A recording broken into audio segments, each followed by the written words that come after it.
Hello friends, आज हम discuss करेंगे स्टॉक मार्केट का बहुत ही इंपॉर्टेंट कंसेप्ट जो बहुत ही बताया जाता है, पढ़ाया जाता है, सिखाया जाता है, बोला जाता है। वो है क्या डिविडेंड के आधार पर हमें इन्वेस्टमेंट करना चाहिए कि नहीं।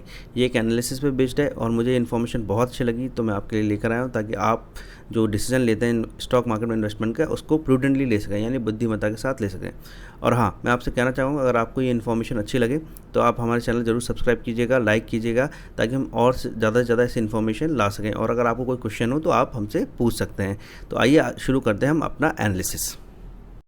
ये है डिस्क्लेमर और हम अपना एनालिसिस शुरू करते हैं। देखिए ये ग्राफ आप देख रहे हैं, इसमें actually 10 top dividend yielding stocks हैं 2016 के, क्योंकि लास्ट 5 ईयर का एनालिसिस ठीक रहता है कि 5-6 साल का एनालिसिस में दिया हुआ है। तो इसमें बताया हुआ है कि जो भी स्टॉक्स हैं जो टॉप 10 हैं उनके कितना परसेंटेज रिटर्न रहा लास्ट 5 में। एनएमडीसी का 94%, आरईसी का 74%, फिर कोल इंडिया का -53 यानी इसमें लॉस हुआ। Power finance corporation 51%। ये लास्ट 5 ईयर्स में 2016 में अगर आपने इनमें इन्वेस्ट किया तो आज तक का टोटल रिटर्न जो रहेगा, यानी उसकी जो वैल्यू इंक्रीज होगी प्लस उसका जो डिविडेंड होगा उसको भी आप री इन्वेस्ट कर दें तब जाकर वेल्थ पर -11 वगैरह, इस तरीके से आप इसको देख सकते हैं। अभी आपने जो ग्राफ देखा इसमें आपको हाई डिविडेंड यील्डिंग स्टॉक्स के बारे में बताया गया। ये 2016 के टॉप 10 डिविडेंड यील्डिंग स्टॉक्स थे और ये एनालिसिस जो अवेलेबल है ये एक्चुअली 20 स्टॉक्स के लिए अवेलेबल है। तो इसमें जब ये देखा गया तो इसमें पाया गया कि जो डिविडेंड यील्डिंग स्टॉक्स है उसमें 75% में जो रिटर्न था वो निफ्टी 500 के टोटल रिटर्न ऑन इन्वेस्टमेंट से भी कम था।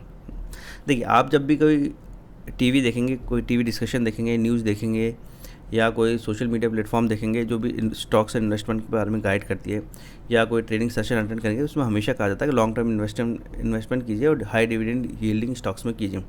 इनफैक्ट शायद आईटीसी में तो लोग करते भी इसी बेसिस पर, और भी कई कारण हो सकते हैं, लेकिन जहाँ तक मेरी समझ में आया जब भी मैंने एनालिसिस किया तो ये रहा कि आईटीसी में लोग सिर्फ डिविडेंड के लिए ही इन्वेस्टमेंट करते हैं।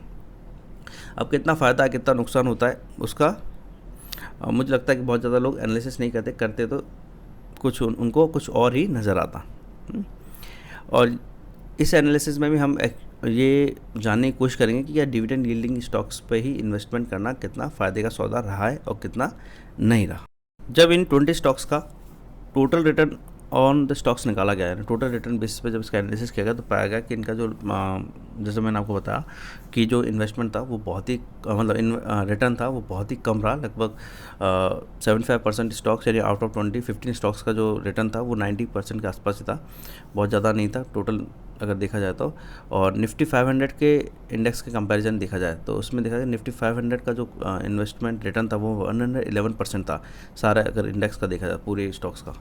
तो उसके बीच में अगर ऑल 20 में अगर आप इन्वेस्टमेंट करें और निफ्टी 500 के ऑल 500 स्टॉक्स में आप इन्वेस्टमेंट करेंगे तो देखा गया कि आपका रिटर्न 500 वाले में ज़्यादा निकलेगा in respect of dividend yielding stocks, इनमें बहुत कम था। इनफैक्ट इसकी स्टडी में यहाँ तक देखा गया कि इसमें से 5 स्टॉक्स थे उन्हीं में प्रॉफिट हुआ। अब टोटल रिटर्न बेसिस कैसे देखा जाता है, यानी टोटल रिटर्न कैसे कैप्चर करते हैं। टोटल रिटर्न कैप्चर करने का तरीका होता है कि इन्वेस्टमेंट जो किसी भी स्टॉक में आपने इन्वेस्ट किया है उसमें आज तक जो अप्रिशिएशन के कारण वैल्यू गेन हुआ है, यानी मान लीजिए वो 10 रुपये का था और आज 100 रुपये का था और मान लीजिए आज 150 का हुआ था, 50 रुपीज़ की वैल्यू इंक्रीज हुई, प्लस उसने जो आज तक डिविडेंड दिया उसको भी आप इन्वेस्ट कर दें तो उसका जो गेन हुआ टोटल मिला के उसको देखा जाए टोटल इन्वेस्टमेंट पे। और टोटल इन्वेस्टमेंट पे देखा गया कि 15 स्टॉक्स का रिटर्न बहुत ही कम था, 5 का अच्छा था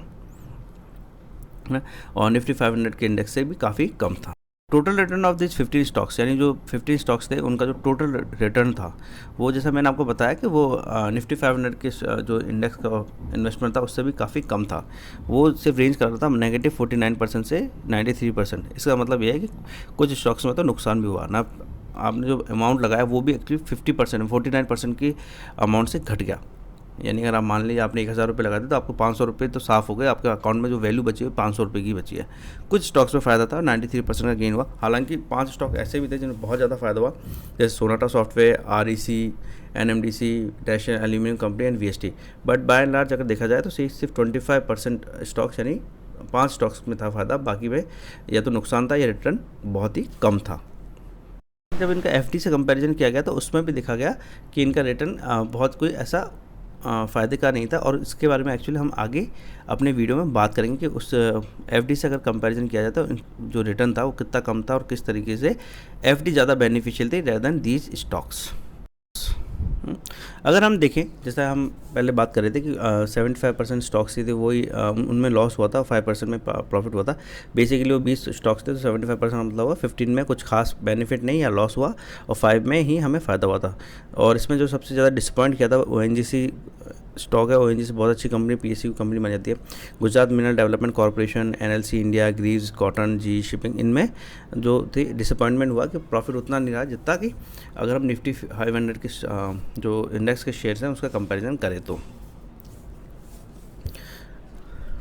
अब देखिए, इसमें एक और बात जो सामने आई थी, जो लॉस मेकिंग ज़्यादा स्टॉक्स थे वो हैं India Bulls Housing Finance, FCI, Coal India, NBCC India, Welspun India वगैरह।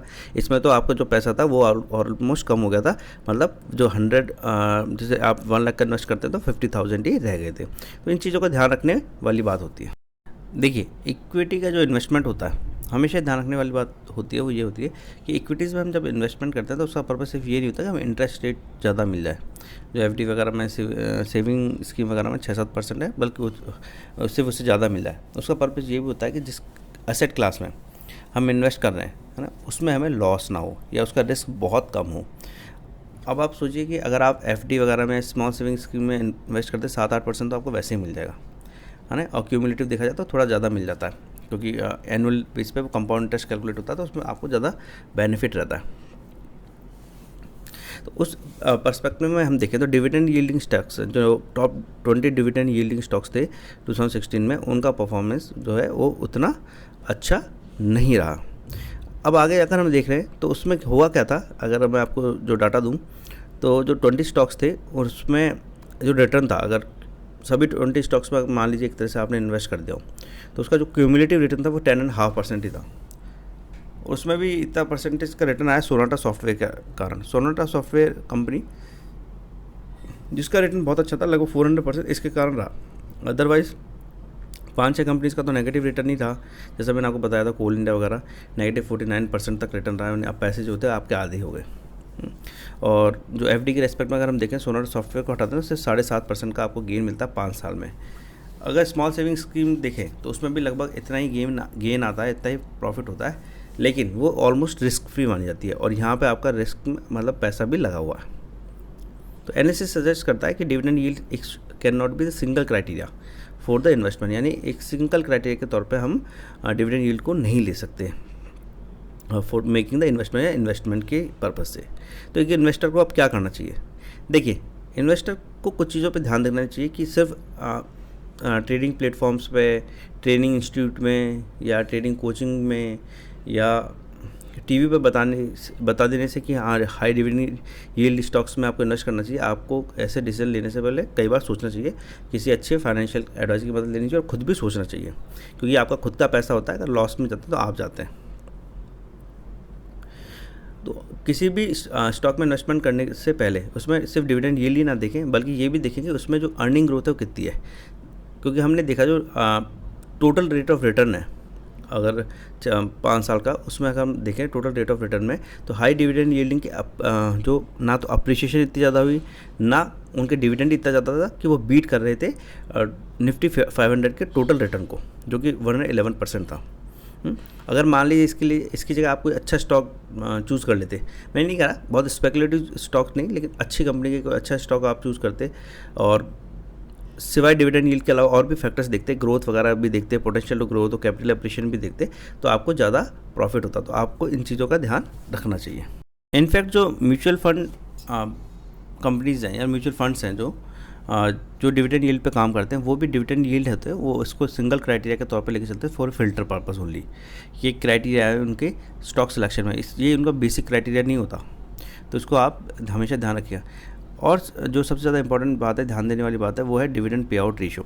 मैं आपको जो हमारा वीडियो है एक्चुअली वीडियो सेक्शन, उसमें आप चले जाइएगा, उसमें डिविडेंड पे आउट रेशियो पे मैंने एक वीडियो बनाया, एक डेडिकेटेड वीडियो है, उसमें क्लियरली ये बात मेंशन की गई कि डिविडेंड यील्ड जो होता है वो अच्छा सही क्राइटेरिया नहीं होता टू चेक कि कोई कंपनी अच्छी है बुरी है। अगर हम डिविडेंड के बेसिस पे देखते हैं तो हमें डिविडेंड पे आउट रेशियो देखना होता है, और उसका एनालिसिस मैंने उस वीडियो में दिया हुआ, अगर उसको मैं यहाँ बताने लगा तो बहुत लंबा वीडियो हो जाएगा। तो आप जो है हमारी वीडियो लाइब्रेरी में उसको देख सकते हैं, और अगर आपको कोई क्वेरी हो तो आप पूछ सकते हैं। और एक बात, अगर आपको ये वीडियो अच्छा लगा हो और हमारे दूसरे वीडियोस आपको पसंद आ रहे हैं तो उसको please like, share and subscribe जरूर कीजिएगा, ताकि ज़्यादा से ज़्यादा लोगों पे वो इन्फॉर्मेशन पहुँचे और आपको और हमें सबको उससे नॉलेज से गेन हो। Thank you.